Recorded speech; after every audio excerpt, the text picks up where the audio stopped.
Louisiana Beer Reviews, Founders, the amazing Cosmickies KBS Chocolate Cherry. It's an imperial stout aged in bourbon barrels. It's part of the barrel aged series, 11.6% alcohol by volume. 45 bitterness units. Now, the legal disclosure is malt beverage with natural flavors. Okay, it was introduced in February 2023, but it says this was bottled December 6th, 2022 at 9:53 a.m. Our flagship bourbon barrel aged imperial stout shows off its more romantic side. Okay, chocolate cherry. This was for Valentine's Day, St. Valentine's Day. With KBS Chocolate Cherry, the rich sweetness of chocolate and slight coffee bitterness blend perfectly with the brightness of cherry juice. Just the juice. To bring you an alluring sensory experience perfect for cozying up with your sweetie. All right. Barrel-aged imperial stout with coffee, chocolate syrup, cherry, and cherry extract. Okay, that's more descriptive there.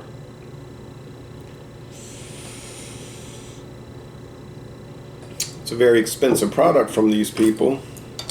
Founders Brewing Company. Most of the stores I shop at, I have not seen it. But I found it at Rouse's in Ponchatoula, Louisiana, and I wasn't oh, nice smoke, and I was not looking for it. And they must have had 6 4-packs over there. Yeah, about 6 4-packs. Okay, so not much head. A thin tan head or beige, and a very dark brown, nearly black appearance.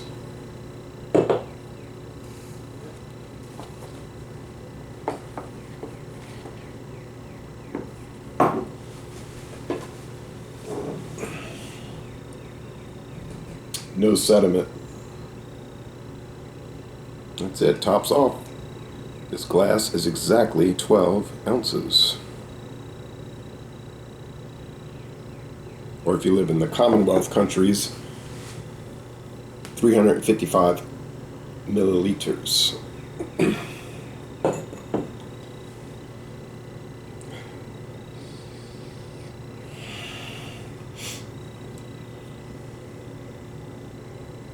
Not getting much aroma off of it. I know my nose is still a little messed up from that allergy episode, but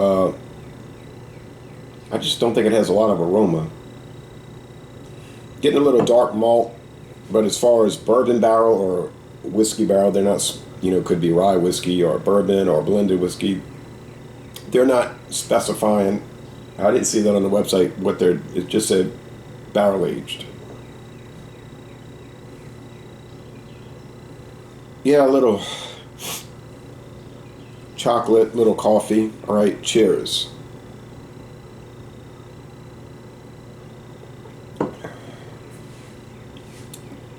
Beer Advocate saying it's a 93. Outstanding.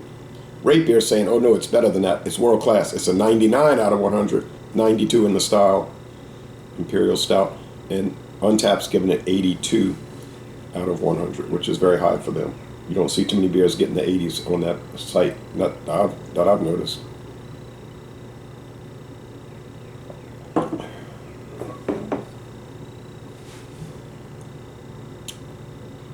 Chocolate, coffee, dark bread crust.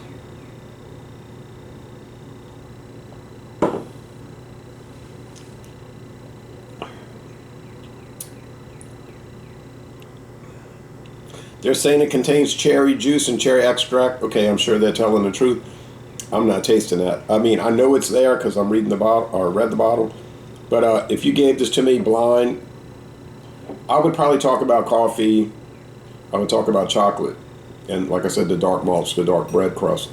I would not be talking about cherry. I'm sorry. And I wouldn't be talking about bourbon barrel or any kind of whiskey barrel or any kind of liquor barrel because I'm not tasting that. And I'm sorry about that. Trying to pick that up.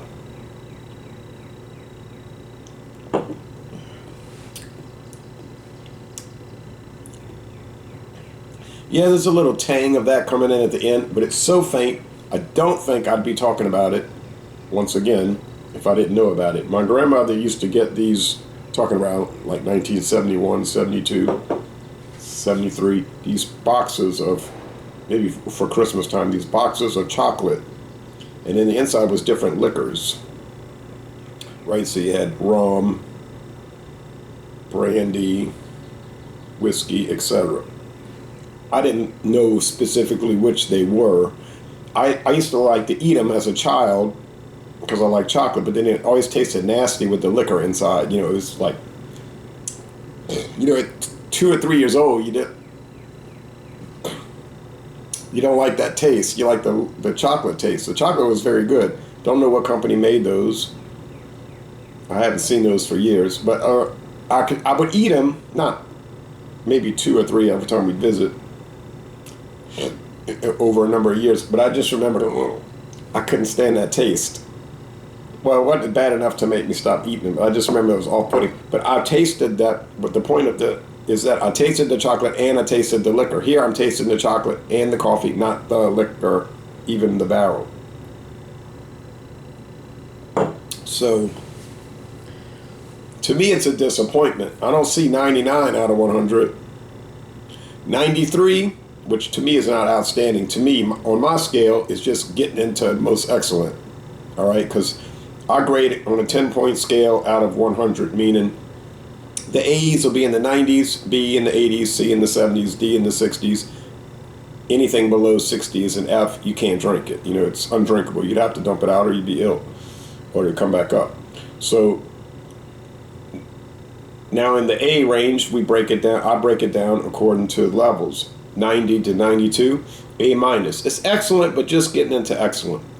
90 to 92. 93 to 97 is most excellent. It's really great.